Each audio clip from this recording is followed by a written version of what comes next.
Rise and grind, kings and queens, and welcome to the YCSD journey. I'm your host, Y to the D, also known as YD No Shorts, and you are now tapped in with the You Can't Say That podcast.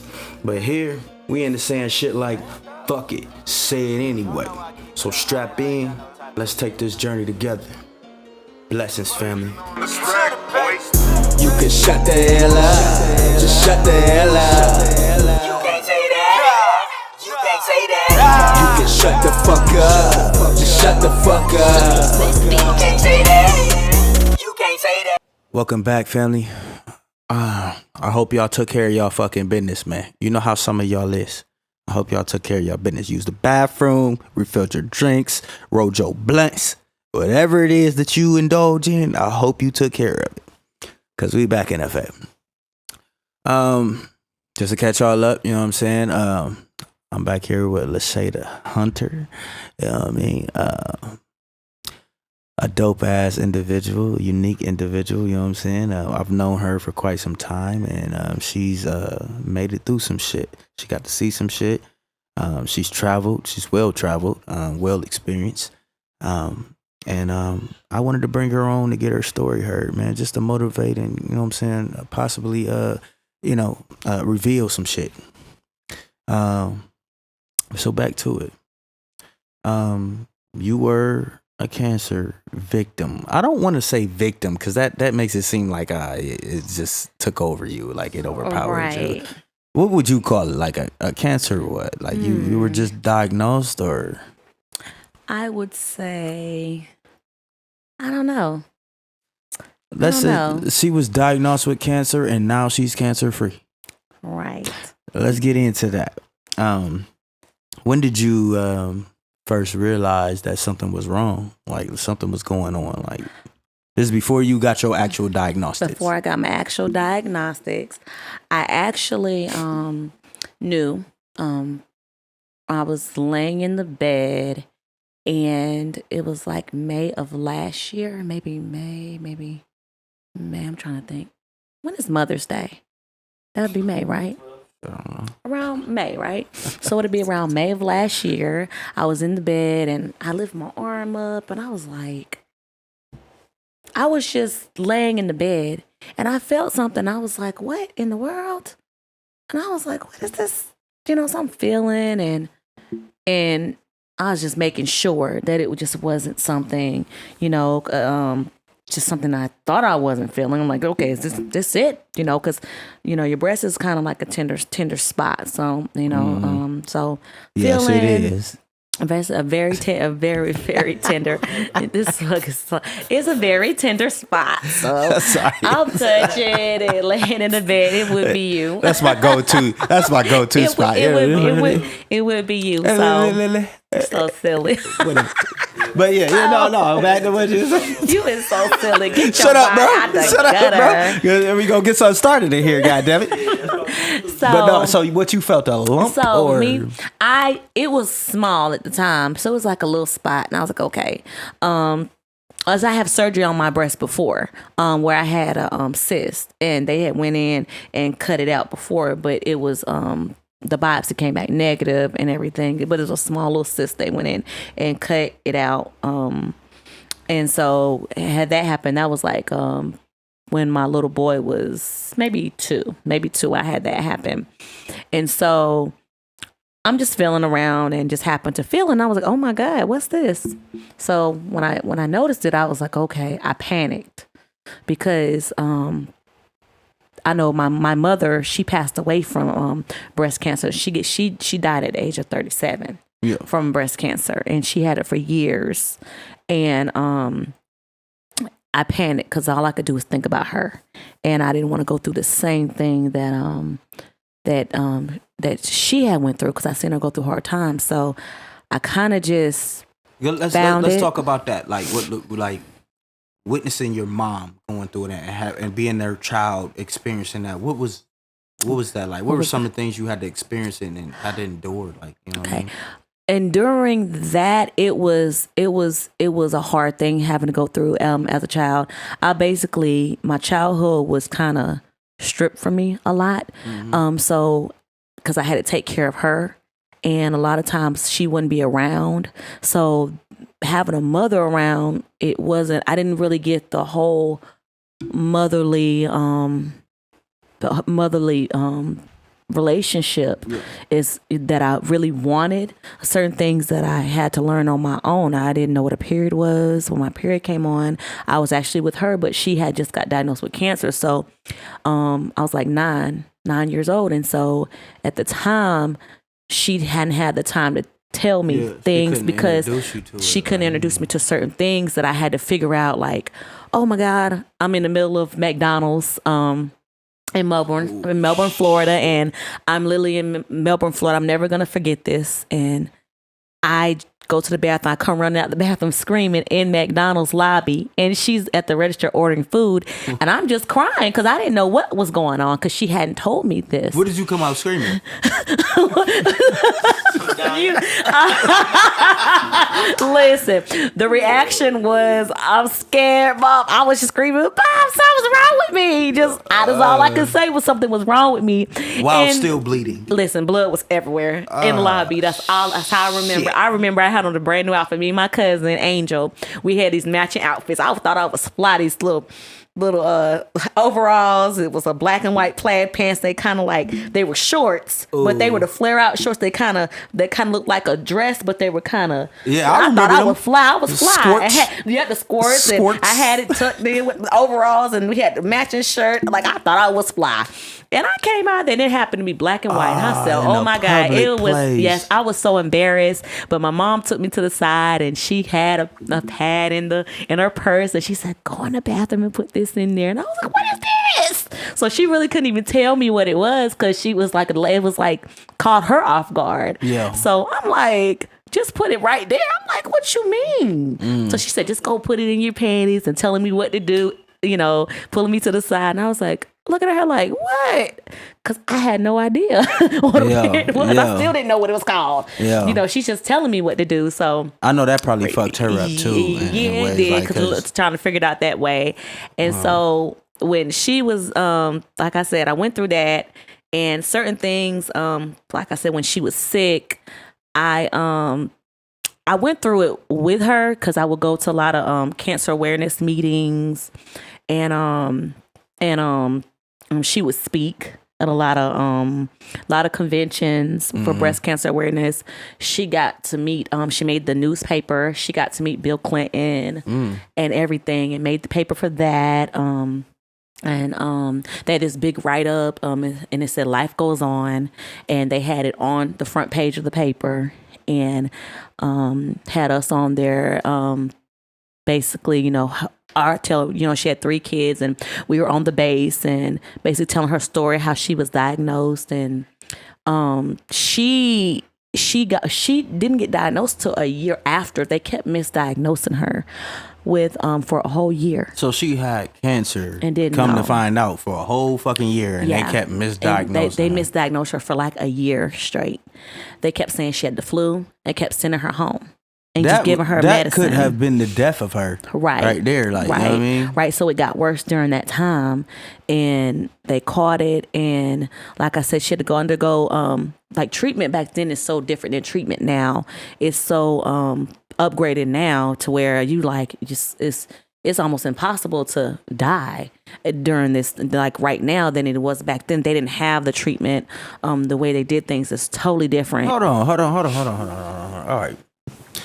You said it's almost impossible to die, but yet you got a lot of young people catching it and contracting cancer and dying like very fast. But you know why? Because you have to know for the new stuff. I know the new upgraded medicines that they have now. I have a newer doctor, and you have to connect with your doctor in a way to where, if you are diagnosed, to where you get into almost his personal life and his personal space of where you're going and what your whole objective is as far as living. Yeah.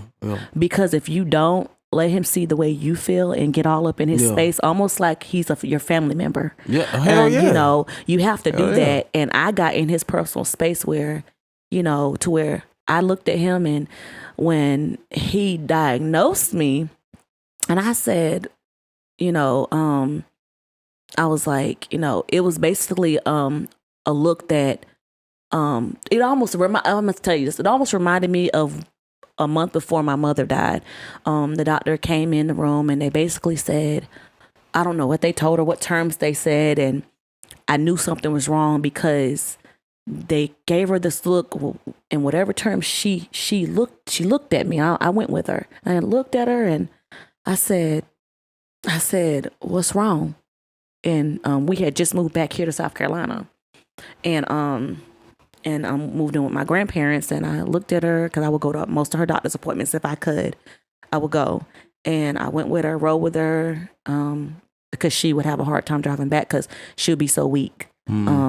Even not even with chemo, she just would be weak, her body, because she had so many other complications due to all the surgeries and stuff she had, congestive heart failure.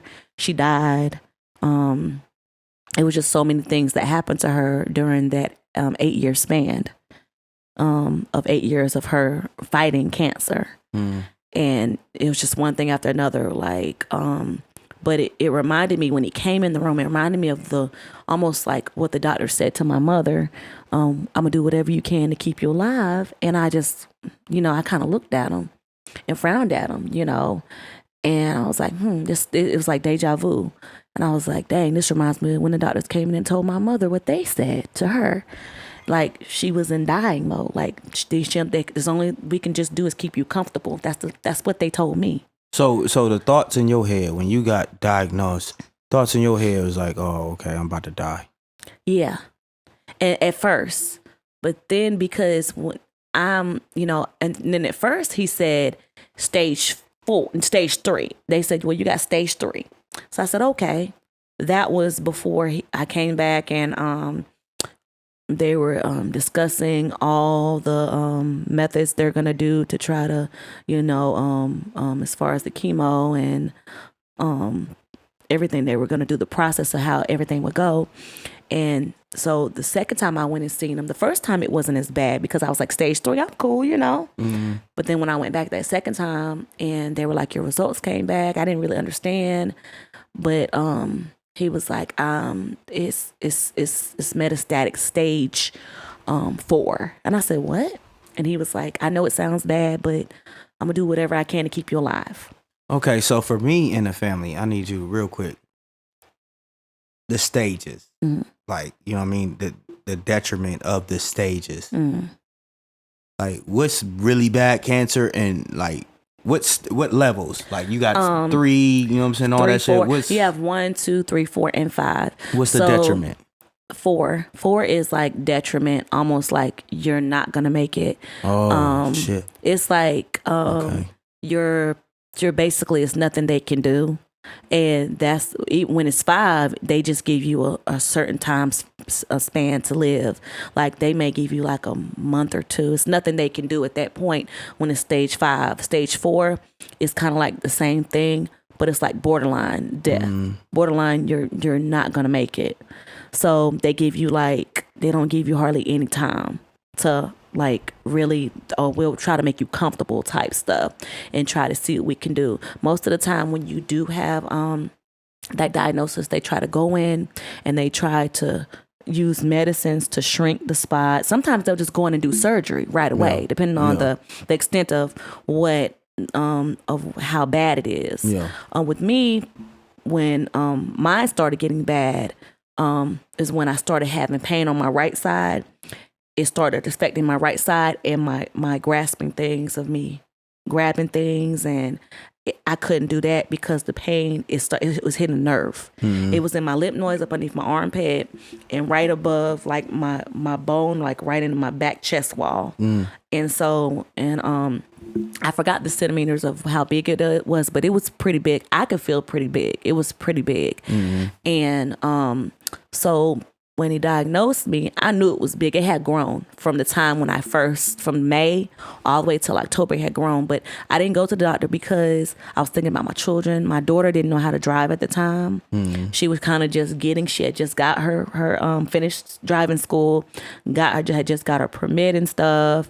And so I was more so just trying to make sure she could be able to drive in case I couldn't drive.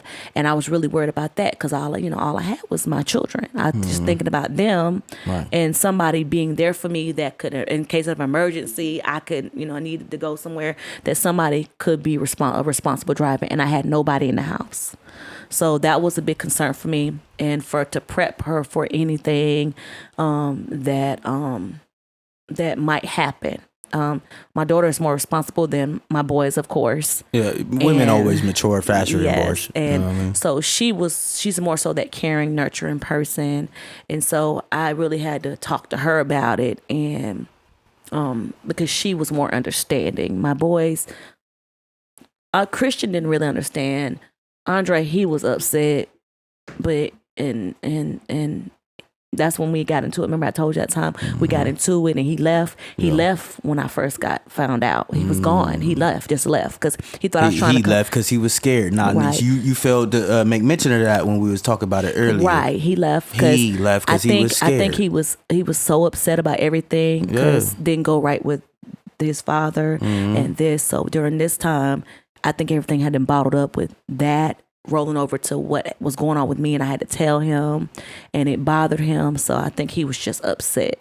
Did you feel that, like when you gave the news to your kids, did you feel that energy of what they were feeling when you break that news? Because I mean, when you break that news off to somebody, man, especially your loved ones that really love you, man, they ain't no way that we gonna be able to take it well. Right. There's no taking it good. Right. There's just taking it like, what? Well, Andre, I think I kind of broke it down to him before Trinity and mentioned it to him. He didn't believe me. He was in disbelief. His face was like, yeah, right. Yeah. He didn't like this is like you playing. Yeah, like you playing, like, you know what I mean? But he know it's real, but it's just, but he like, I don't want it to be real. Yeah, he's like, so you all right? You gonna be all right though? He was more so like that. He had already told Trinity, and she kind of didn't believe him, so she thought he was lying. So he already had told Trinity. So when I broke it down to her, she was like, well, Andre told me this, and I'm like, so I really had to break it down to her, and she just bawled, crying. She had the hardest time out of any of my children. She took it hard. She was more so like, what am I do? Like, who's gonna take care of us? Like, she was worrying about my uncle Said. I've been taking care of him since before Christian was born. She's worrying about who's gonna take care of him, who's gonna take care of my baby boy, and what's my oldest son gonna do, because he's trying to get his life together. And I was like, I'm good, I'll be good, because the way the doctors, when I told her, she automatically went online and was Googling stuff. Of course, went to Google everything. That's just like a woman though, like, you know what I mean? And she just lost it. Attentive. She lost it. She just didn't take it well. But she was there. She was there every step of the way. If I needed her to do something, she did it. When I had my surgery, she was there. And like I said, the doctors, with the stages, they tell you it's what you believe. If you believe that, oh yeah, whatever these doctors told you. So in my head, in my mind, when they went from stage 3 to stage 4 within a month, it kind of just like, okay, stage is not that bad. I even Googled it. Everybody's good. You're going to Google stuff. I'm looking at people who have survived, and they tell you like the lifespan. And sometimes, a lot of people, they don't make it. They just don't make it through that at all, because stage 4 is almost like stage 5. It's almost, it might as well be almost like a stage 5. And so also a lot of them, like they be having like low level of cancer, but once they hear the word I got cancer, right, they give up. Right. You know what I mean? And that vibration right there alone would just have you just like, your body's weak now. Right. Now it's open and you know what I mean? It's a target now for anything that cancer brings to attack your body that much harder. Right. You know it will do that. They let you know your mental space means everything. People don't realize that what you put out, it will definitely affect you when you're going through things like this, because if you let it consume you, it will consume you. I let people know that, because at first I didn't take it well. I was stressed out when they went from stage 3 to stage 4. I was fine with the stage 3. But when they stayed stage 4, I lost it. I lost my mind. I was going crazy. Why with stage 4? Did they start talking about like removing your breasts and shit? Or? They were talking about, they was like, you're gonna get have to get a mastectomy automatically. And then I wonder why they didn't do my surgery right away. A lot of times they go in and do surgery right away. With me, they didn't, because I have an aggressive type. I had an aggressive type, and it was triple negative. So it's a more aggressive type that attacks your body faster. That just sounds terrible. Triple negative. Triple negative. She's like, when they said triple negative, it sounds bad. Like, oh my God. That make me feel like I got it. Yeah, damn it. He's so silly. Shit. So this is more so like, I thought that, okay, there's like metastatic stage 4, triple negative. So, it's a more aggressive type of cancer, because there's different types that you can be diagnosed with.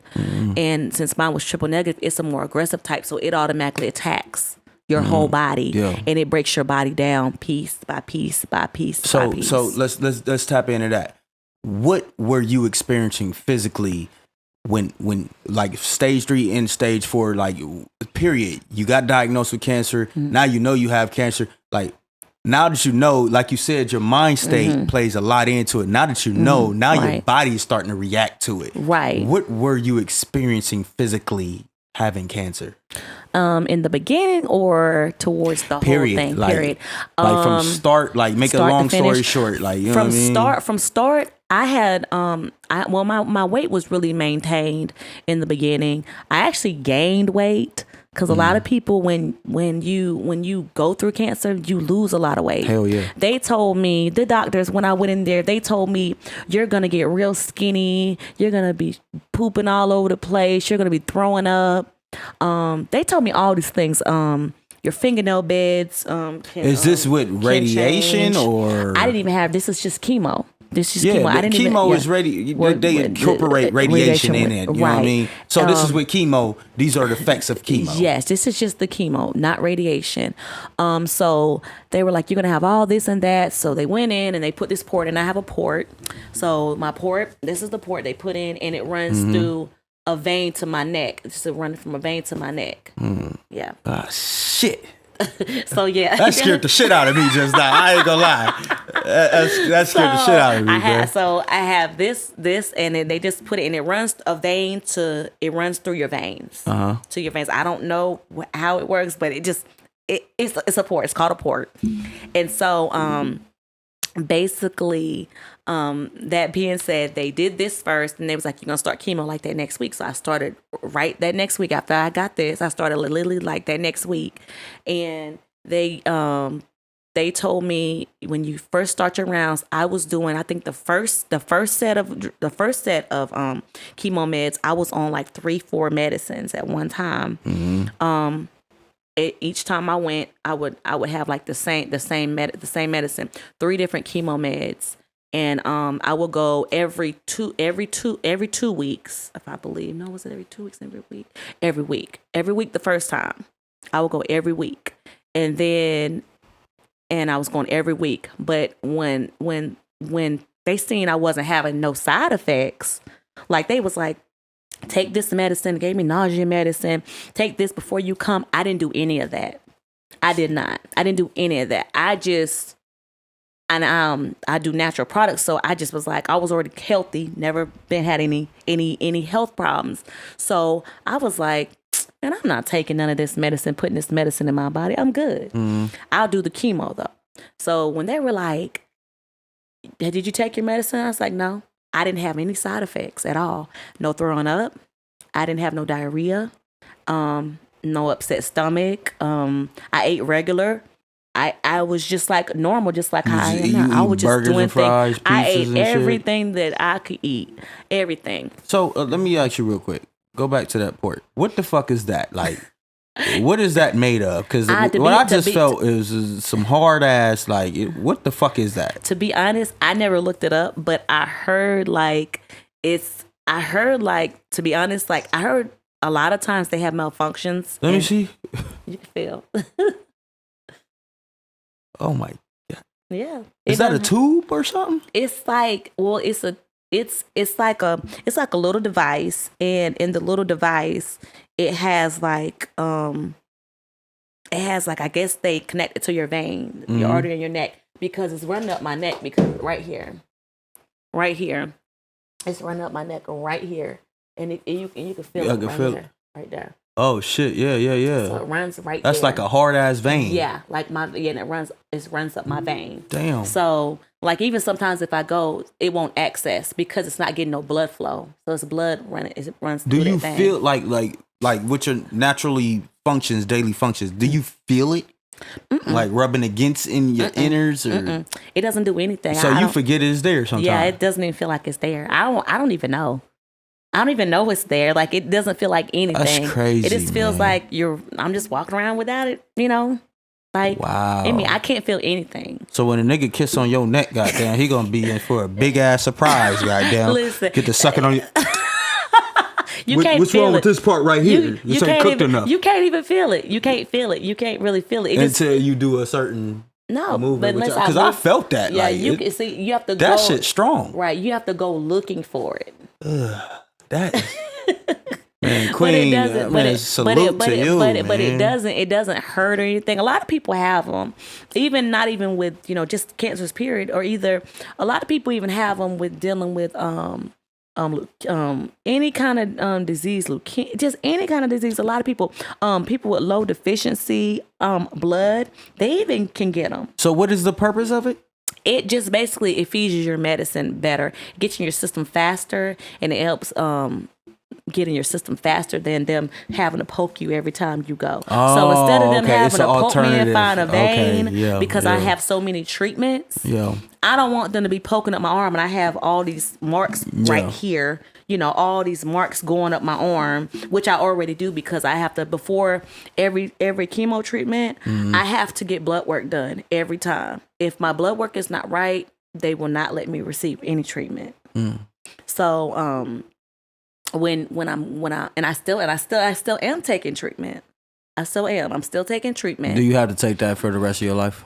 They haven't said anything yet, but right now I'm taking like immunity chemo. It's like to boost my immune system up to keep me healthy. And basically I take that every 3 weeks. And it has the same side effects just as the chemo medicine does, but like I said, I haven't had those side effects even before. When I took 2 rounds of chemo, and it was 12, it was 24 treatments of chemo. Yeah. And the second time, I think I might have had more than that. The second time it might have been more. It might have been a little bit more the second go round, because I took the highest chemo drug on the market. Is called the Red Devil, and it literally what? They call it the Red Devil. The Red Devil. Yes, and so you got cancer and you're doing chemo. This the Red Devil. Yes, and so they call it. It's the reason why it's called. Get the fuck out of here, man. Let me send you to your maker. Then this the Red Devil. But the reason why it's called the Red Devil is because it's red. I have a. Why they call it devil though? I don't know, because it's the one that pushed. A lot of people don't make it. That's why. I bet they don't. Yeah, a lot of people, they call it Red Devil because a lot of people on that, it puts them out and down. And so they had me taking that on top of like 3 other chemo meds. My second girl. So embarrassing. No, you don't want to die. I promise you don't. I want to see what it feel like. I promise you don't. All right, so all jokes aside, okay. So with chemo, what does like actual chemotherapy consist of? Well, when you go, it just depends on the medicines they take. When you go, with me, they have this little setup. When you go, they lay you out on this chair, and when you go in, they just a normal, like a checkup. They check your blood pressure, because if your blood pressure is too high, they cannot give you chemo. They check your blood pressure. They prep you, because sometimes they put on this big suit, so no infection, so you can't get an infection from them either. So they suit up and cover up their body and go in and they access my port. How they do me, if somebody else didn't have a port, they would do their vein. So they go in, they access my port. They tell you when you come in, they say, hey, ask for your date of birth and your name and date of birth to make sure they're giving you the right meds that they have ordered on the screen. So whatever your doctor has ordered them is what they go by. So they were like shocked because like I said, they had me taking 3-4 chemo meds at one time. And they're like, how in the world? They was like, your doctor, they had never seen mine set up the way it's been set up because, like I said, I have a new doctor. He's new to the practice and he was young and he's new. So, and then on top of that, the medicines that they were giving me were the newer drugs. They're the new stuff on the market. I can't tell you all them drugs names. There was so many they gave me. I bet. But they're new on the market, and the studies that were shown last year from the medicines that they had given me shows that more women survived when they did a study. And so I was one of the first ones to receive some of the medicines that they had. Just literally when I got diagnosed, they had just put them on the market. So did you during your chemo, like, well, let's exit that. Did you start losing your hair because of the cancer? I did. Was it because of the cancer or the chemo?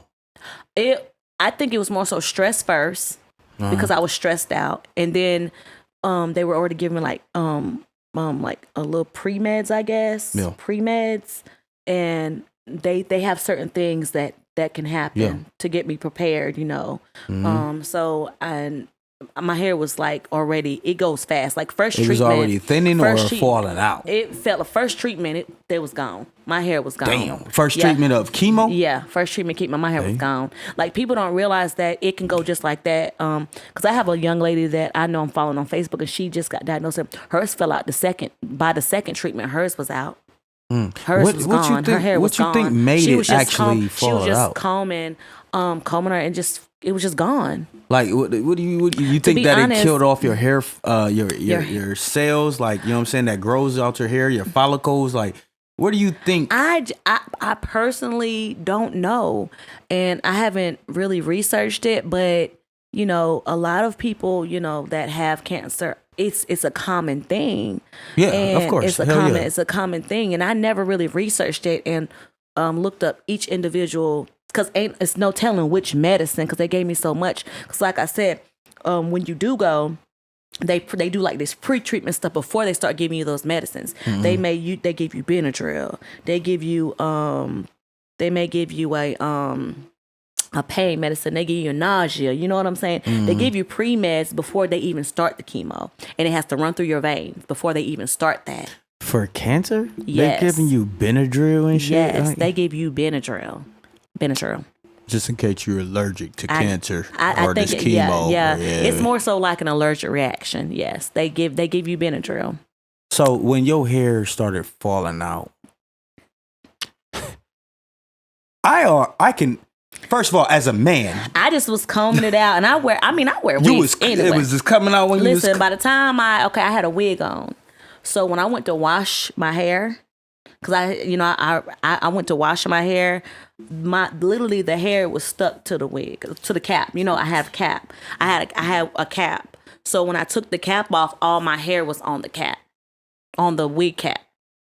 It just fell off with the wig cap, all my hair. That happened to me one time when I very first dyed my hair. Yes. I dyed it with bleach. Ooh. And I woke up the next day. Yeah, I know hair. And my hair was still on the pillow. Yeah. But my head was up steady. Like, what the fuck? I cried. Oh my God. I cried for weeks. Do you understand how long it took me to grow my hair? Do you understand where I was at with my long hair? Gosh. I thought I was the prettiest thing. And I lift my head up and my hair is still there sleeping. Oh my God, I can't with you. Oh my God. The fuck? Dude. So I say that to say, I can only imagine, like, you probably was in a state of panic because I was like, you have an actual disease that's making your shit fall out, and you don't know if you ever gonna. First of all, you don't even know if you're gonna survive. Right. Let alone if you do survive, am I gonna get my hair back? Am I gonna get a bald head, bitch? Right. And that really got to me But even with dealing with my situation, when I told you the hair thing happened with me, I still, I've had that problem with hair loss anyway since then. So it really didn't bother me as much. But still, my hair was like coming out. I mean, it was a wrap. It was a wrap. It was RIP for that. I just said, well, it just was falling off. And my daughter walked in, and I showed her, I screamed and told her to come. She said, oh, it was just hair. It was just hair everywhere. And she was like, I know she probably wanted to turn back around and redo it. Let me do a redo. Mother, I said, girl, just shave the rest off. I told her. I love your daughter. Just from the support that you say that she showed you. Yes. I love your daughter. And I understand as far as the young kings, her young kings, man, I understand y'all were in fear. Right. And you know what I'm saying? How you gonna handle that? Yeah, you know what I mean? She really was there because I was like panicking. And I said, girl, look at my hair. She talking about, she come in, her whole face was looking like, what happened? And I said, the chemo. She's like, your hair's and all my hair was just falling out. It was just, I just was like barely like you brush your hair, it was just falling. It was just falling in the sink. And I said, just shave the little patches off I got because it was only patches. At this point, it was like, it was like patches coming out and I had like patches. So I was like, just cut these little strands. It was just little strands. And I told her just shave the rest. And she wouldn't do it. I said, if you don't do it, I'm going to do it. So I said, she said, okay, I'll do it. And so she was like, okay, I said, just get these little strands. I had like a little bit on my neck maybe. And just a little patch here, a little patch there. And I was like, just shave them little spots because I'm bald anyway. So as far as, okay, now you got cancer. You going through chemo. Mm-hmm. You've had this for a minute. You've been experiencing this for a minute. It's a part of your life now. Mm-hmm. Your love life. How did that change? Like, did you just off rip tell people, like, you know what I'm saying, once you meet the man and you know what I'm saying, y'all have a conversation, do you have a conversation with him about that or? Well, he was already in my life and that kind of like, one thing I noticed is when you're there for people are not going to give you the same thing back in return. So one thing I did notice is it was more so it was excuses of like it was excuses. He was there, don't get it twisted. He was there, but certain things it could have been a whole lot better than what it was because it was excuses. Oh, I'm mad at you because you posted this on social media or you posted that on social media. Or either I put up my Cash App or in my my GoFundMe because I was having a hard time trying to do a code. Yes. Mentally I could not handle it. I started having problems because the chemo it was affecting my knees and stuff too. And I only had like my life savings to pay my bills, so I didn't. Nobody was helping me pay my bills. So you turn to certain people, even him. It was an excuse of why he didn't help because it was a situation that occurred where he was mad about a social media post that I had put up. Then now all of a sudden I'm not gonna help you at all. So he worried about social media when his whole life woman got cancer, but. And so people were like, I'm pretty sure people were like, different. Am I faking? And so I didn't get the help from him as far as financially bills and stuff. I didn't get that from him until after I finished my chemo. And by the time then I really was like, kind of like, what? So it just made me see things a little bit different. But I said, it's all good.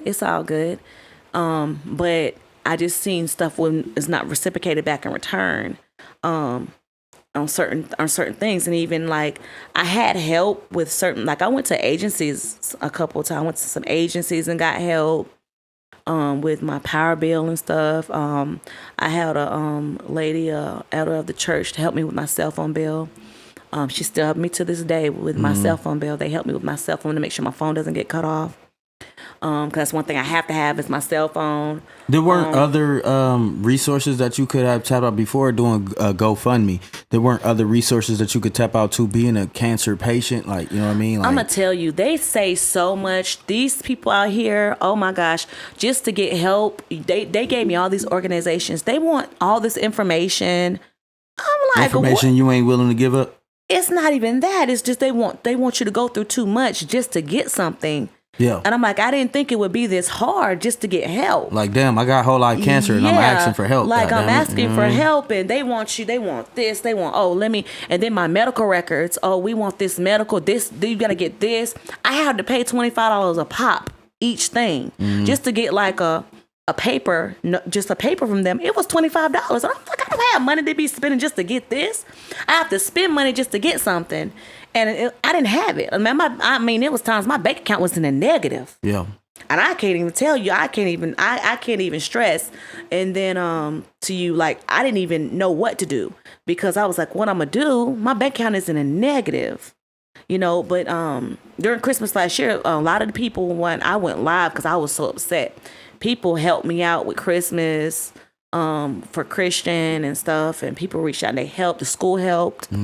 So shout out to y'all, everybody who tapped in and, you know what I'm saying, showed Queen some love, or anybody some love that, you know what I'm saying, was in need. Right. Man, shout out to y'all, man. We need more of us, man. Right. The school helped without hesitation. A lot of people that I didn't even think that would even take a initiative to help. They helped. They just reached out to me. It's like, I want to do this. I want to do that. Christmas was good for my kids, for my youngest especially last year, and Trinity too. And my whole thing is like, I'm grateful for that and the people that did help. But like I said, dealing with certain things with love life, it did change. It changed dramatically. It made me see things different. It just made me see things totally different.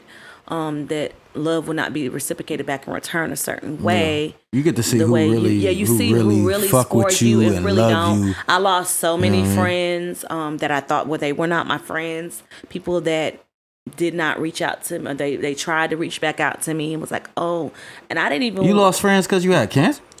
I lost friends because I think it was more so people instigating stuff up, and they looking at it like, oh, this bitch just fell off and she trying to find a reason to, right? You know what I mean? Like I was getting called like I was faking it, like I was faking cancer. I was faking cancer. I'm out here because I had the GoFundMe page up. I had that because I was struggling. My car broke down. Then I bought another car and that car broke down. And then during this time I had 2 cars break down in 1 year, in less than a year. It wasn't even 1 year, it was less than a year. Yeah. And I had the car that I do have now that I'm driving now, that was my kid's car. And I had to end up taking that back from them because I didn't have anything to drive. Right. So I ended up taking that car back from them because my other cars are just sitting right now.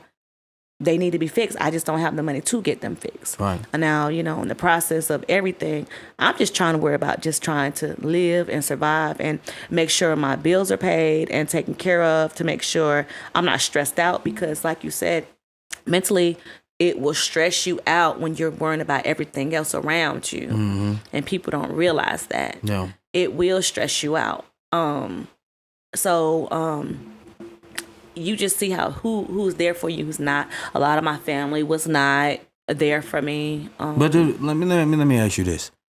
In all realness, do you understand that let me ask you this. Do you believe that there's a double standard?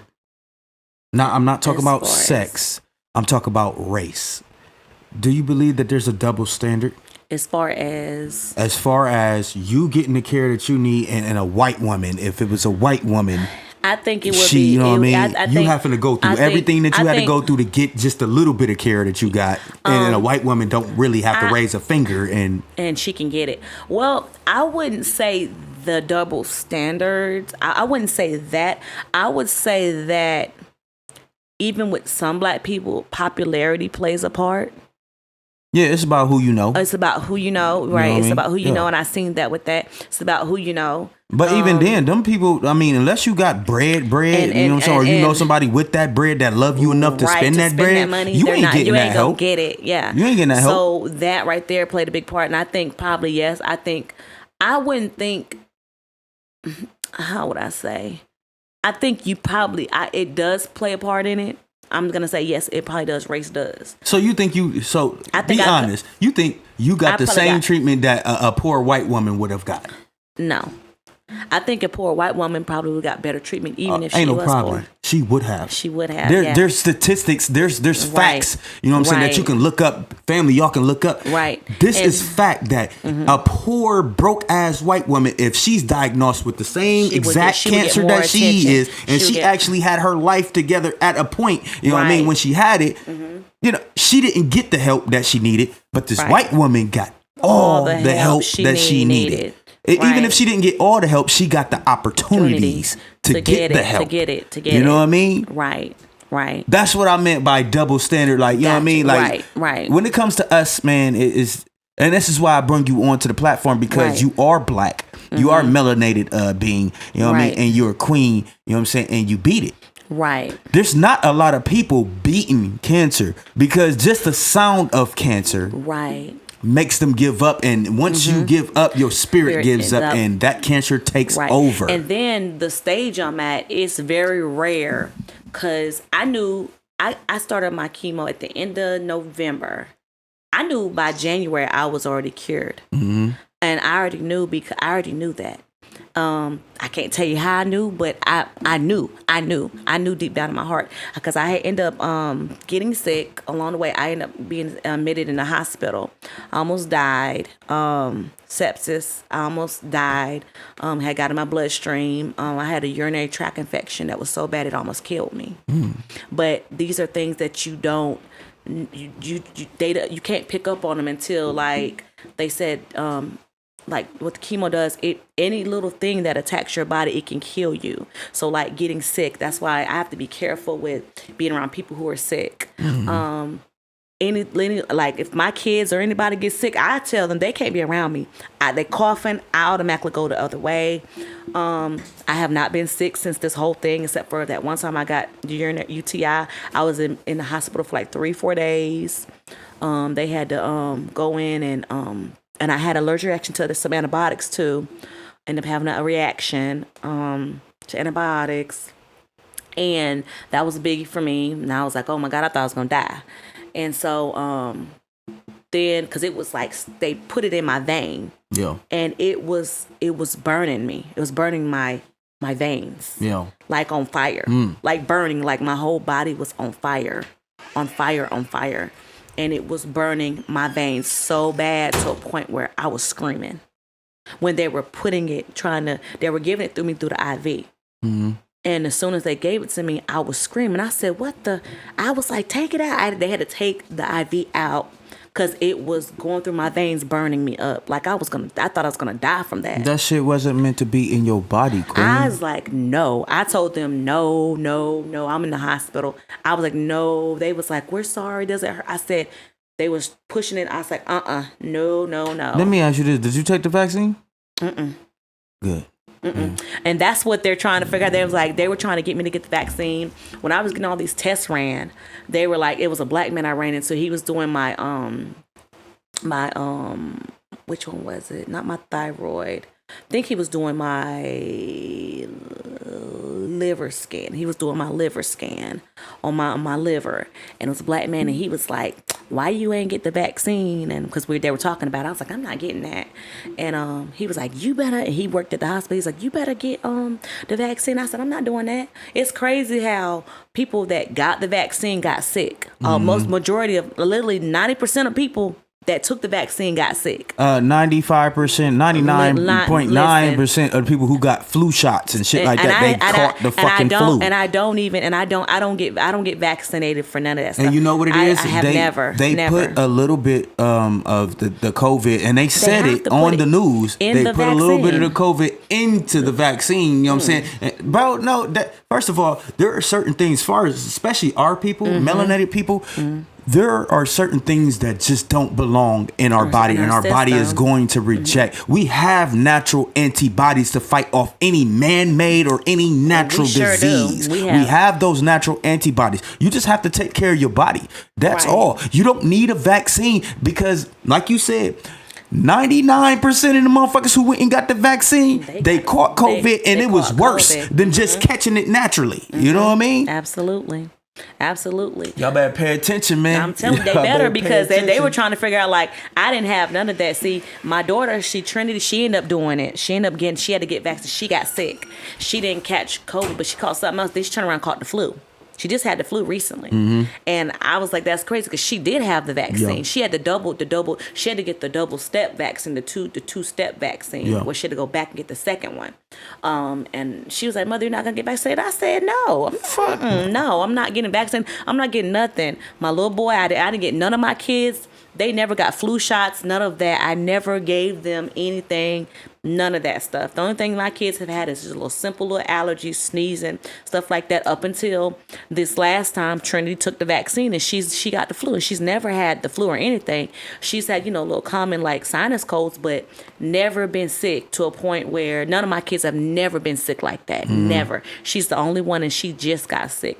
But over the years, my kids never got vaccinated with none of those vaccines. So, I declined them every time. I got two situations. I'm not gonna share the stories on it, but I'm gonna just tell you I got two different homegirls. One got the vaccine, the first vaccine, the Johnson. What is it, Johnson?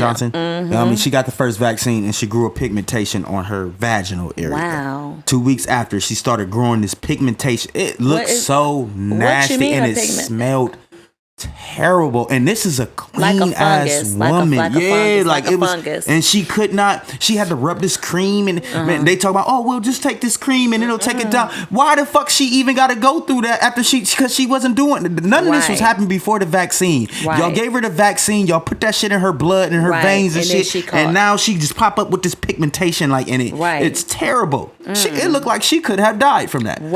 My second homegirl, she got the vaccination. Now, she was the sweetest person I've ever known, man. You know who you are, Queen. I'm not going to say your name, but you know who you are because we had this conversation. She got the vaccination, her and her son. She said she got it because her son wanted the vaccination. We had a conversation about this because that was the reason we had the conversation. Because first of all, your kid don't know shit about nothing. You don't follow your kid on nothing, something as serious like that. But anyway, you know what I mean? But she got the vaccine, her and her son. And, weeks into it, I started noticing a change in her personality. She just became such I'm just going to say it, a soulless person. Like, she just became this person that I just could not recognize for nothing. And she doesn't recognize the harm that she does, the demonic shit that she does, you know what I mean? But she was never like this. But before that, and I promise you, I pay attention to detail with people because I'm very picky about who I hang around and who I keep around me. You know what I mean? And so with her, she was so sweet and just so kind. And I was there to kind of guide her from being taken advantage of. She got that vaccine. Okay? To a nigga. I think I got some vaccine in my mouth. But she was there, she took the vaccine and I was simply there, you know what I'm saying? Really just to keep her from being taken advantage of because she was being taken advantage of a lot. But when she took that vaccine, man, her personality changed. So, and my little nigga, he changed too. He started acting out even more. And I'm like, man, that shit altered your DNA.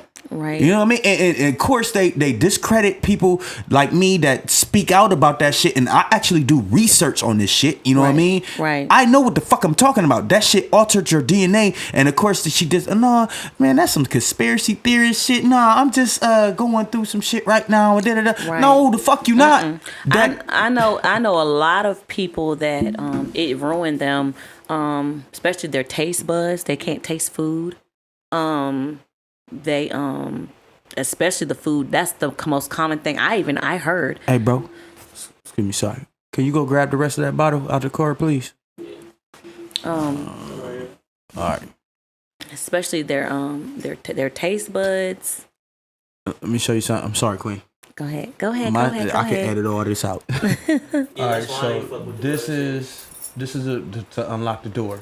So when you stick it in, it's a hard stick. My bitch is hard to fuck. You know what I mean? You stick it in, turn it right. When you lock it, it's gonna be hard to turn it, but just turn it. Just a quick little turn, boom, to lock it back. All right. Thank you, bro. I'm keeping that hard stick in there. No, I'll go back. Go ahead, Queen. Okay, so at the end of the day, long story short, I know some people that lost their, especially the taste buds. Their taste buds was the worst thing. They said they can't taste anymore. They can't smell anymore. Food doesn't smell the same anymore. That was the main thing that I heard from a lot of people. You ever caught COVID? I've never been sick. I had it 3 times. Yep. I had all 3 of the first variants because it's a total of 4 right now. The last one I had was Delta. The first 2 weak ass like flus, right? I caught that Delta though. I felt like I had cancer. All my hair follicles hurt. My chest felt like somebody was standing on it. I actually had to get admitted to the hospital because I thought I was gonna die. You know what I mean? Like, that's how bad that variant was. They enhanced it. You know what I mean? Right. But I didn't die. They said that when you catch it, if you have pre-existing cardiac pre-existing what did they say? Pre-existing conditions. Yeah, like as far as cardiac, you know what I'm saying? Your cardiac system, you know what I mean? Right. You will die. Right. I have a small hole in my left lung. I've had it since I was 17. I did not die. And I've had COVID 3 times. I lived through all. I didn't go to the hospital, like get no treatment. The only time I went to the hospital was the Delta, and that was because I was having problems breathing. Like I thought I was about to die. So they went there, they put me on a little, you know what I'm saying, little respirator and shit like that. You know what I mean? Right. And you know, but that COVID shit, man, it ain't what they cracked it out to be. That was just a reason for them to push that vaccine to fuck with niggas' DNA. But that's another episode, another conversation. Right. That's not what this episode is about, Queen. This episode is about you. See, you get me on some shit because I know some shit. Right. You know what I mean? And I know some people who know some shit. Right. Absolutely. Another day, another conversation. Right. But Queen, so all right, back to you. When you got the news that you were cancer free, what were you doing when you got the news, first of all? I forgot. To be honest, I don't even remember because I was just screaming. How did you feel? When I looked at the stuff, because I was looking like, okay, the paper, the results, they said, well, your results are gonna post. They'll post your results. Because when the doctor went in, he did my surgery. Okay, so let me go back to the surgery part. So on the surgery part, the way he decided, he was like, well, we're just gonna go in because, initially they were like, we're gonna do a mastectomy, and I'm thinking, oh, okay, I'm gonna go through this, but I can do reconstruction, so that's no problem. Cool. So went in and they were like, well, he's just gonna take this, have the mass took out. I seen my doctor, and then I have different doctors. So I have the doctor, then I have the surgeon. The surgeon, basically, he looked over my results and he said, well, he the one kind of told me. I think he was the one who told me. He's like, your results look like I didn't see anything. That's how I found out. I remember I went to the doctor and he told me, and I was like, what? Because I didn't know what they meant. I didn't know. I was reading, but I couldn't understand what they were saying in my chart. So I'm looking. I was looking like, I'm like, what does this mean? I didn't know what it meant. So when I went to get my darn checkup or whatever for the surgeon to do the surgery, he was like, oh, by the way, he's like, you just took well to this. He was like, that doesn't happen.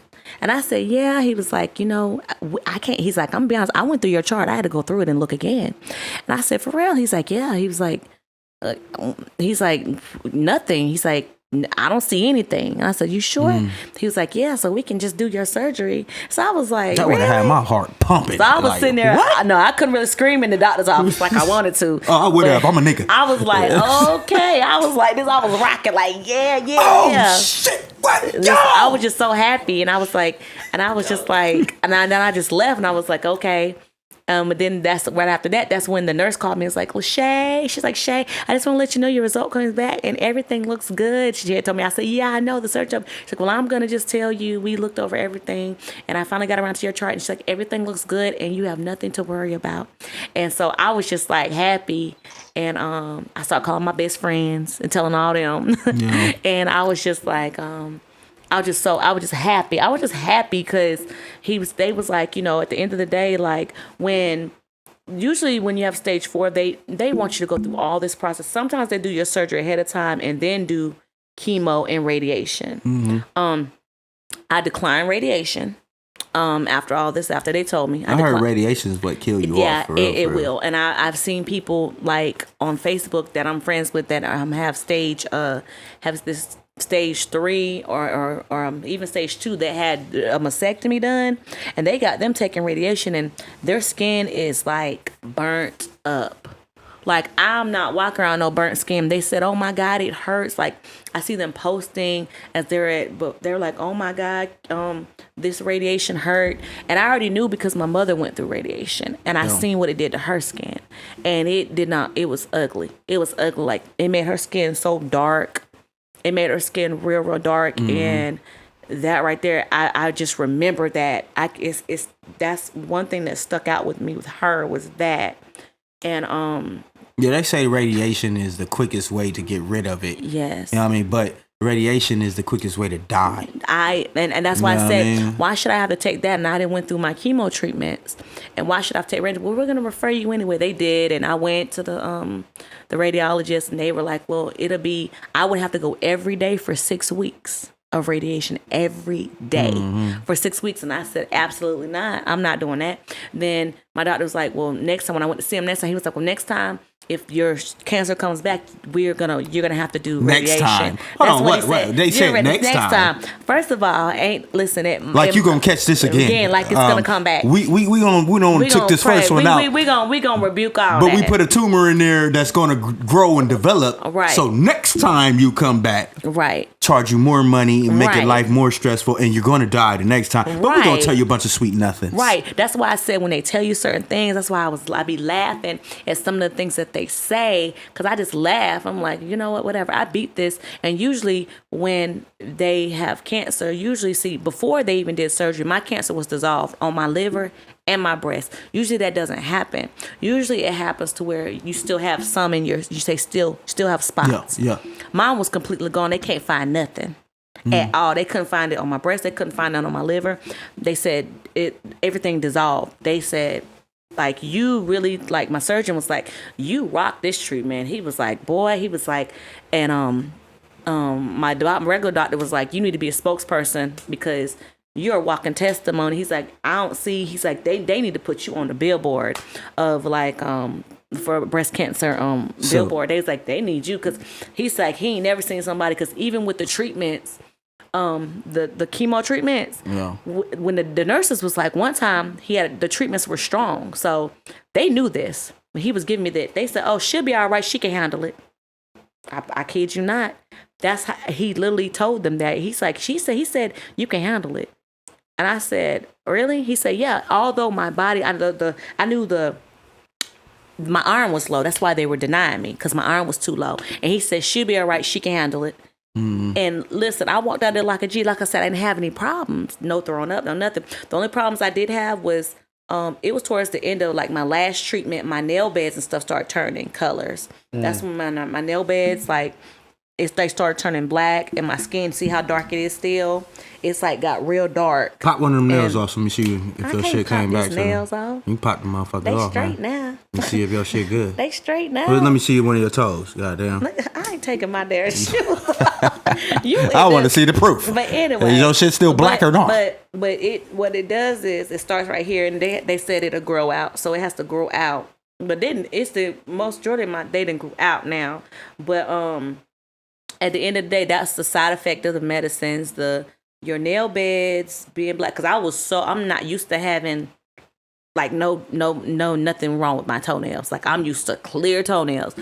When the whole time I was sick, I didn't get my feet done because I don't know. I just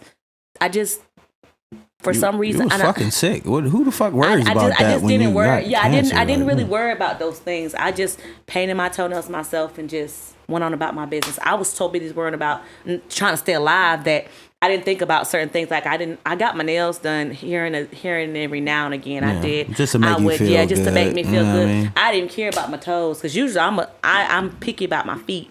So when I first time I went to get my toes done, I broke down.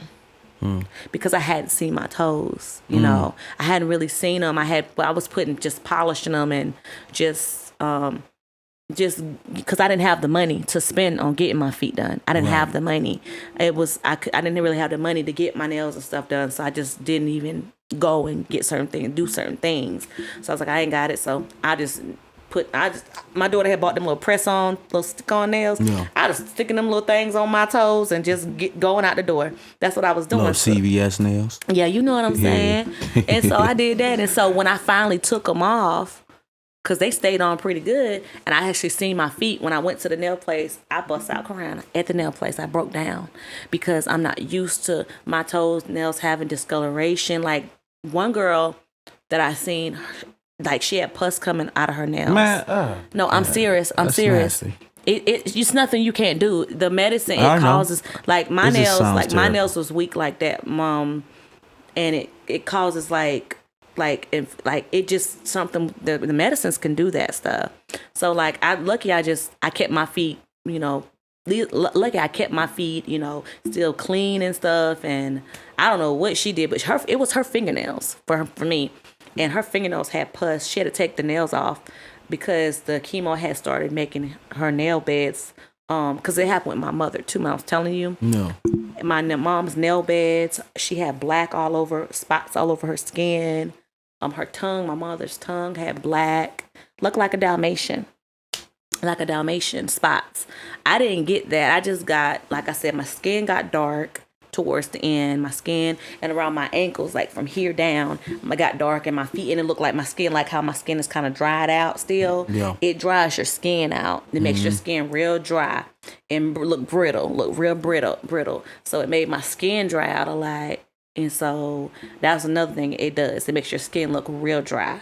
So with all that going on and with all that happening, I want to ask you, what did you learn from that experience? Because you were blessed to be able to live through that shit, and now you back to normal. Yes. Kinda. Because you're never going to be back to normal after that experience. Right. What did you learn from that? Well, I'm going to tell you, I've learned to live life every day like it's your last. That's one thing. I don't take life for granted. I go out when I want to go out. I don't care what it is. I do what I want to do without limitations of somebody, nobody's gonna tell me what I can and can't do anymore. Certain things, I just do it. I look at friendship totally different. Definitely friendship. As far as who was there, I look at family different. I look at people different. So, I'm more, when it comes down to family, I'm very antisocial now. So I'm limited on how I spend my time.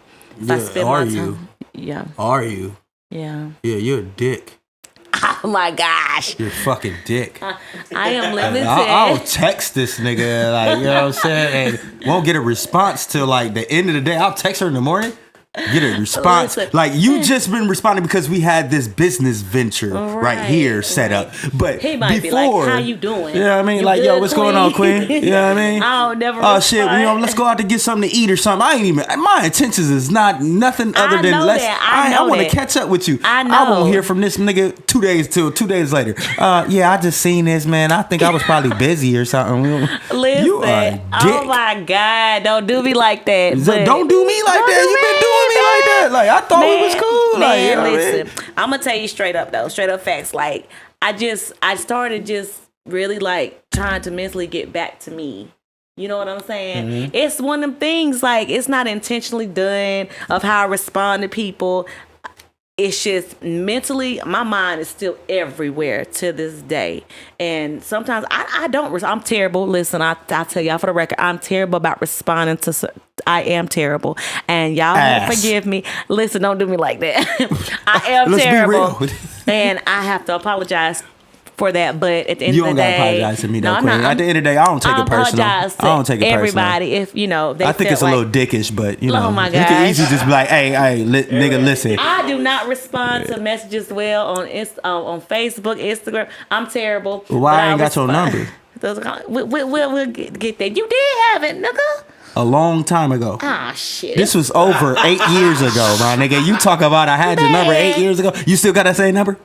Ain't nothing changed. Yeah, fuck off with that shit, man. Listen, It's cool. number, That's why I ain't never asked you for it, because I'm like, oh, yeah, you gonna do me like that? My number has not changed, hey, man. look, I took it as I got bitches, man. I got bitches, and I'm a high stature nigga. I'm a catch. Ain't no way. I ain't about to ask her for her number. No, I'm gonna keep hitting her on here. No, I'm just fucking with you. I know you are. But for real, man, I never took it personal. Right. You know what I mean? I looked at it like, man, you know what I'm saying? Like, because when we met, I mean, it was just kind of a ping thing. Like, you know what I'm saying? Right. You know what I mean? When we met, it was a ping thing. So, you know what I mean? I never took it personal. We never really had a real close relationship. We was we fucked with each other when we seen each other. Right. You know what I mean? And so, you know what I mean? That's all I took it for. And me, I felt more about the fact of hearing about you having cancer and shit and wanting to check on you and make sure you were good. Like, I just cared more so about your well-being. Right, you know what I mean? right. But it was so many people that, like I said, I hadn't heard from in a long time. And they just was reaching out because, like I said, I've had so many people reach out. And they be like, oh, you're not the only person that gets mad. Like, you ain't respond. I'm like, or they see me out and be like, nigga, man, I text you. Man, you good? And I'm like, I'm good. And it's not more so that I just, my mind mentally was everywhere.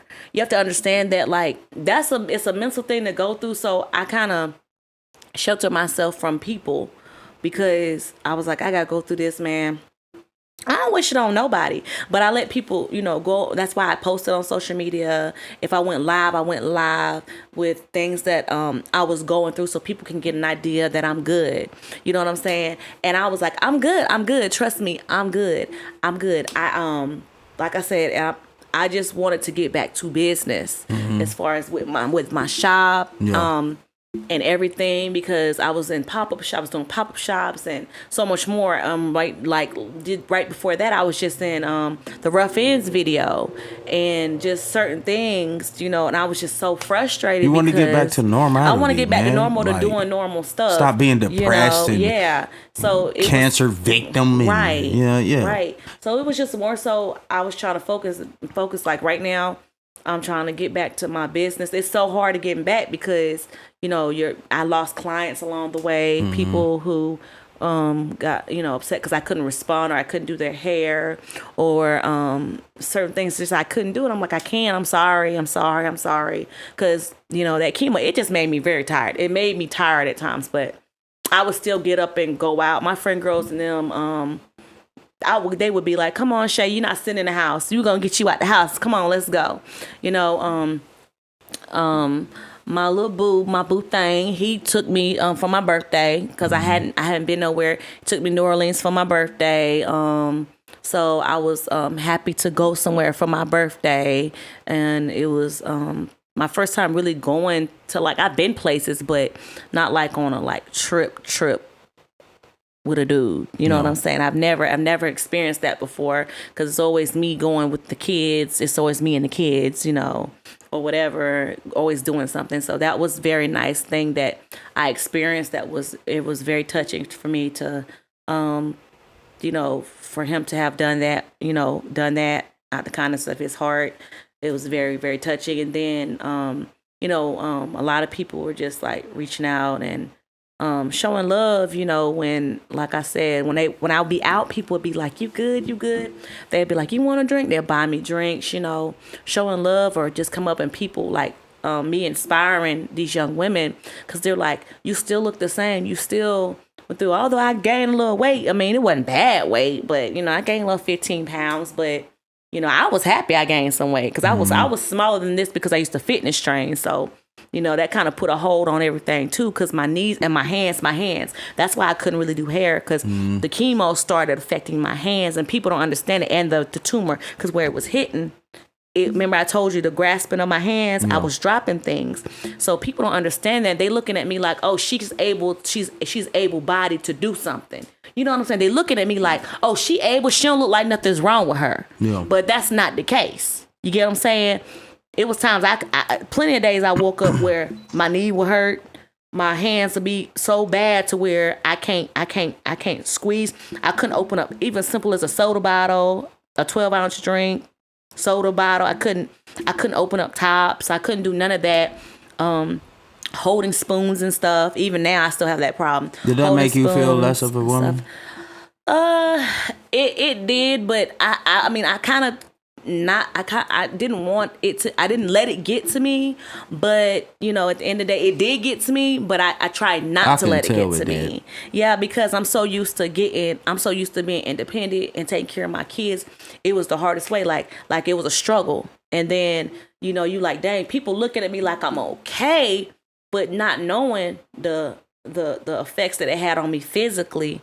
Because physically, as far as my hands and stuff and my knees, I couldn't get up days I couldn't walk because it hurt my knees so bad. Like I couldn't even stand up and walk because the chemo started affecting my knees and my hands real bad. Oh, and also it messes with your eyes too. Like it started messing with my eyesight. So like, where you at now? Like 20? I don't even know. You probably like it's at probably 13, terrible because I already had 14. I had astigmatism in the light, but it's worse now than what it was then. So sometimes they may see me squinting sometimes, or I'm looking a certain way because it's the light is bothering me. Well, you know, if you start wearing glasses, you ain't gonna be able to wear them lashes.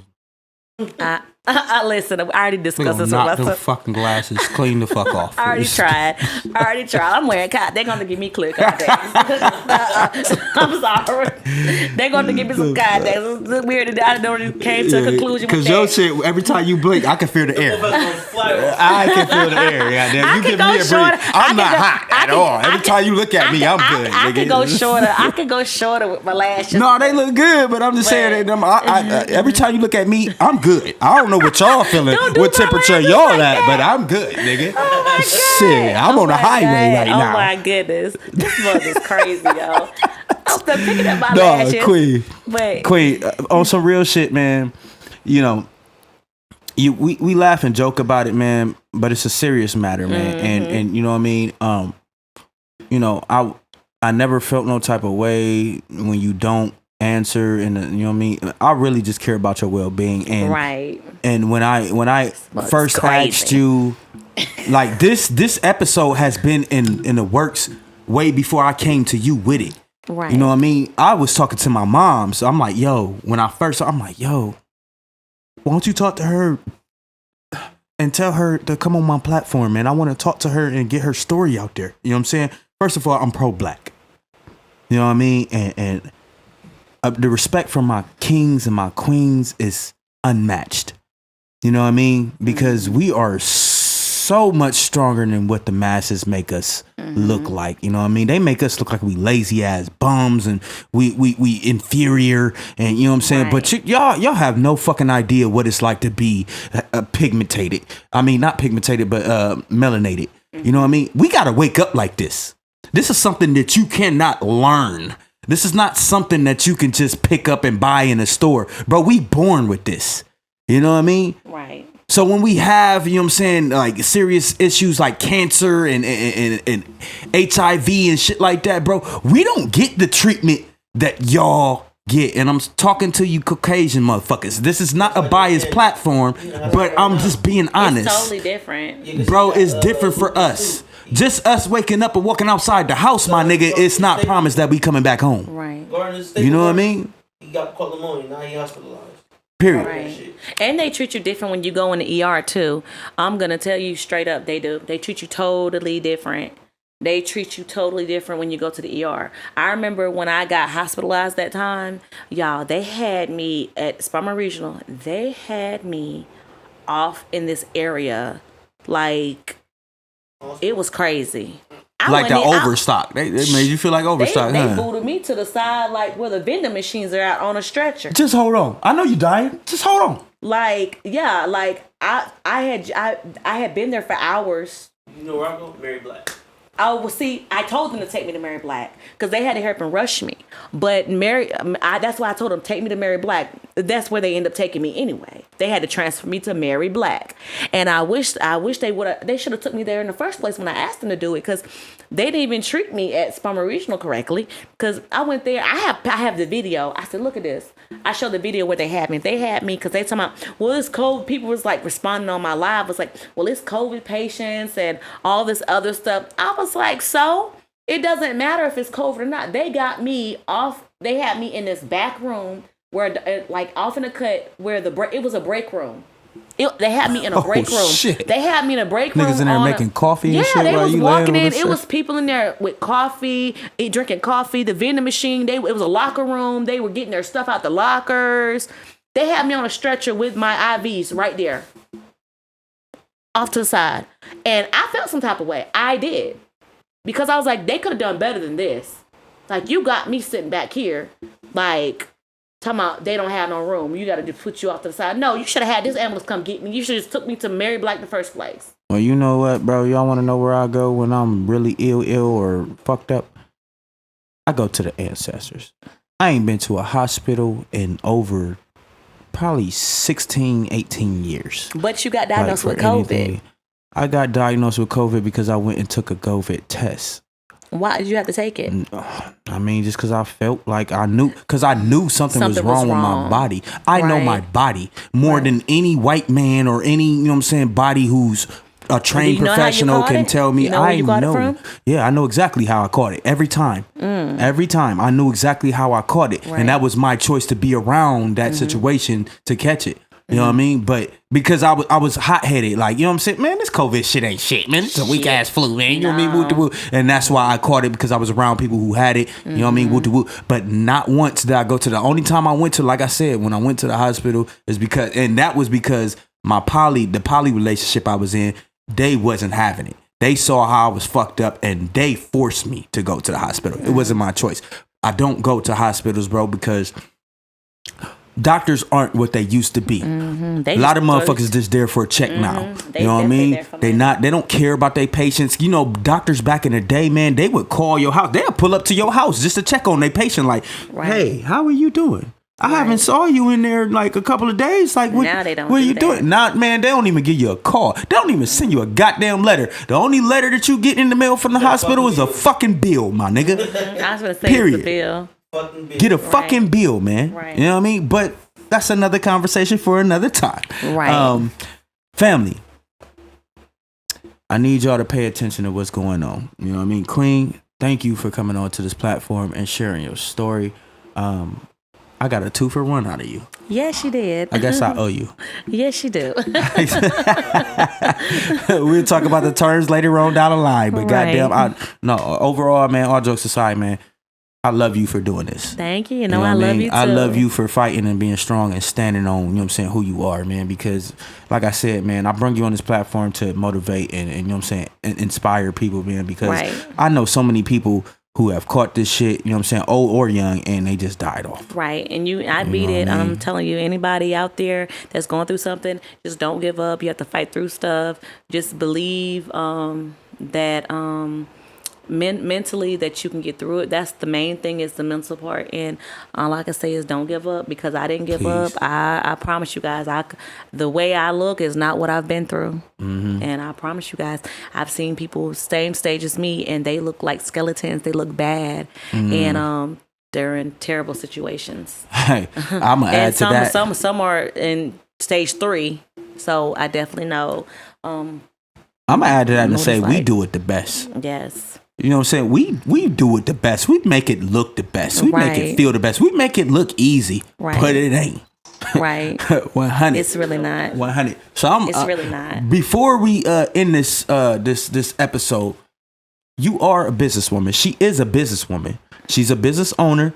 She, you know what I'm saying? She makes her own products and everything. We're actually in her, you know what I'm saying, vicinity right now. Right. You know what I mean? So I want to tap into that. Go ahead and tell them a little bit about your products real quick. You know what I mean? Okay, y'all. So I'm going to tell you guys, last year in Spartanburg, they had the Sparkle City Hood Awards. So I placed number one in natural products and hair bundles, because at the time I did have my hair bundle business, so I got a big trophy for that.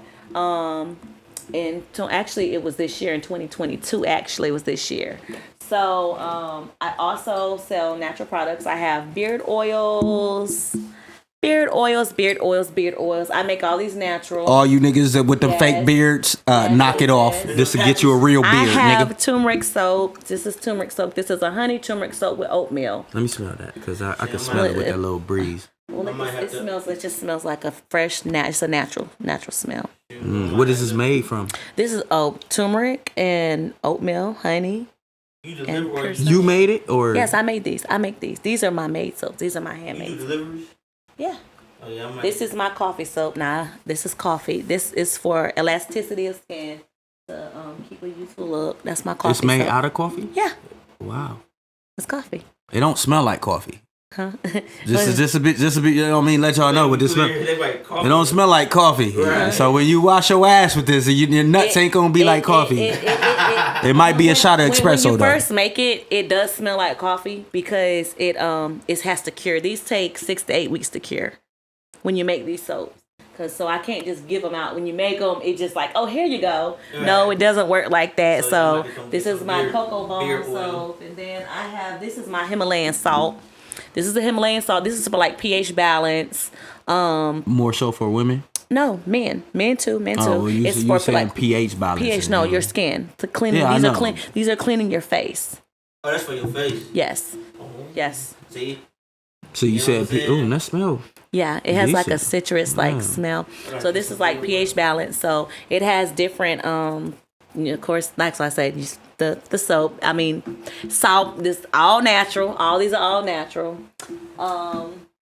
What gives you these fucking ideas to look up? Like, do you look this shit up, the ingredients and shit? No, I don't Google anything. I kind of know. I'm sorry. Y'all do that shit. Did y'all come up with this together, or you did it before her? Your mom probably was doing the shea butters first. Yeah, she was definitely doing the shea butter, the natural shea butter though. She started doing the body butters and the shampoos and shit like Yeah, the shea butter. I ain't tried your product yet. No, but I know my mom's product is definitely dope. Right. I know mine worked. Mine worked on eczema real good on eczema. What about you? Did your hair growth? Does it work on you? It works. I have a different type of scalp. So, like me, I use it, but I don't use it that often because I don't like my skin real oily. But my kids, chia pet. All three of them. Yeah, now their hair, they have Trinity's hair grew from I had showed pictures. Her hair was up to here. She ended up cutting her hair off. My hair growth oil within a year. Actually, it's been a year. She cut it off last May, and a year, almost and a half. Her hair from here, her hair is like right here now. And that's from my hair. Yeah, I seen the pictures and shit. Yeah, it's the longer now. It's way longer now. She looked just like your ass. I know. I thought it was you at the time. I'm like, man, hold on.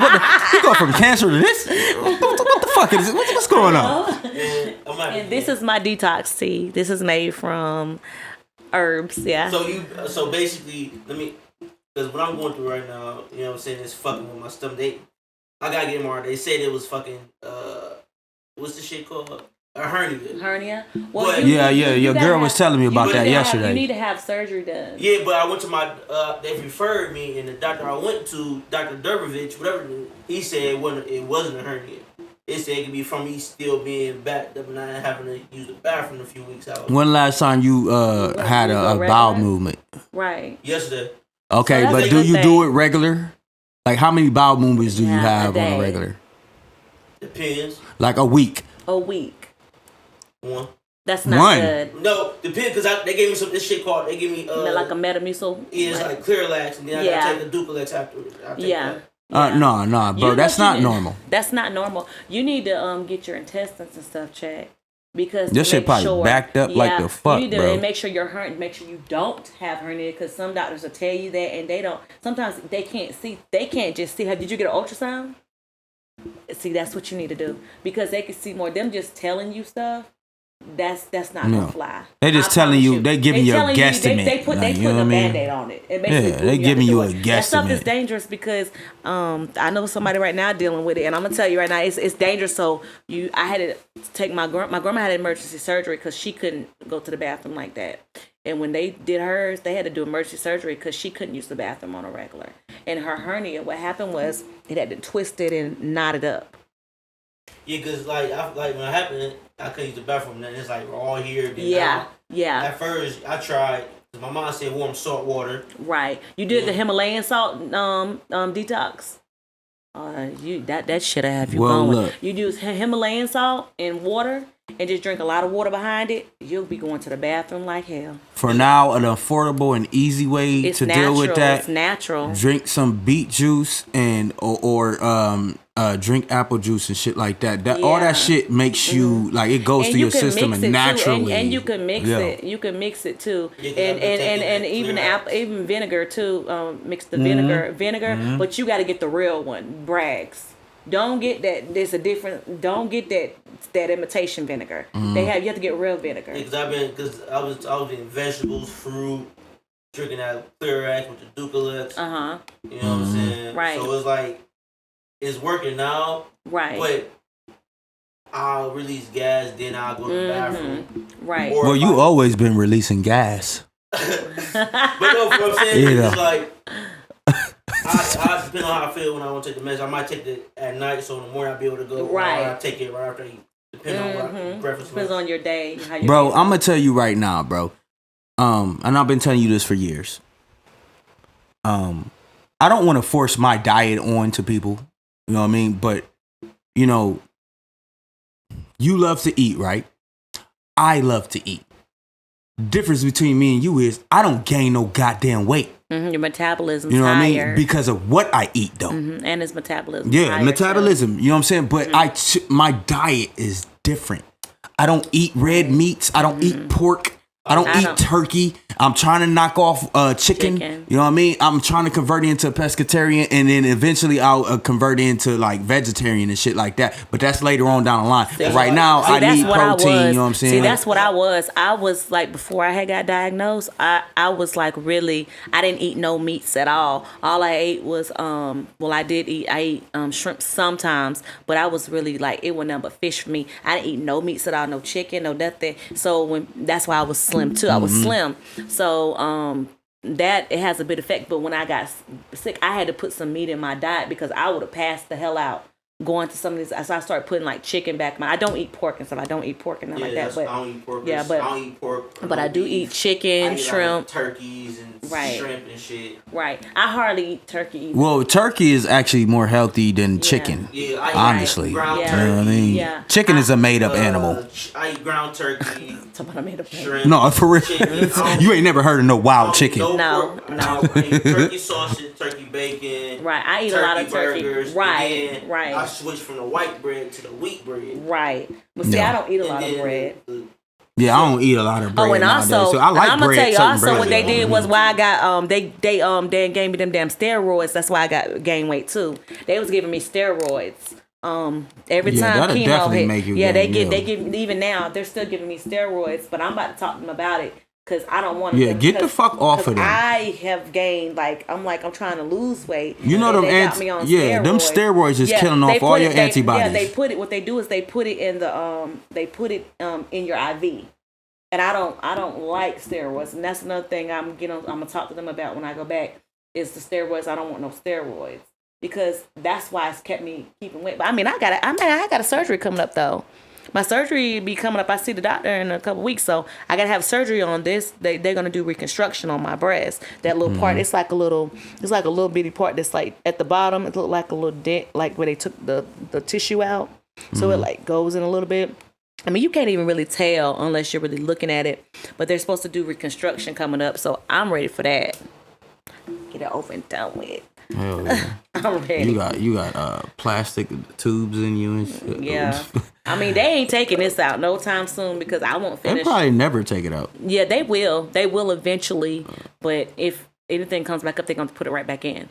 and I probably might. They might just sleep it in. It ain't bothering you. It's not bothering me. Yeah, it doesn't bother me because. Well, okay, look, we could talk about this off camera. Back to Right, okay, we about Queen. to get ready to go. So look, Queen, tell them where they can look up your business and reach you and get in contact with you. Well, they can reach me at 864-621-5869. And I'm located at 100 Peak Road, Spartanburg, South Carolina, Suite 2, upstairs.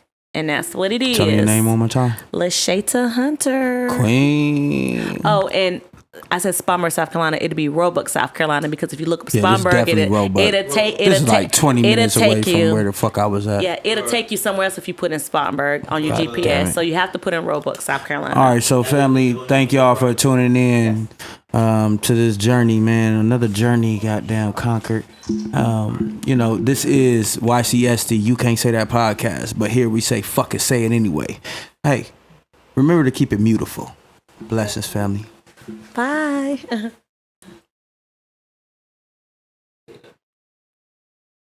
All right, now we can have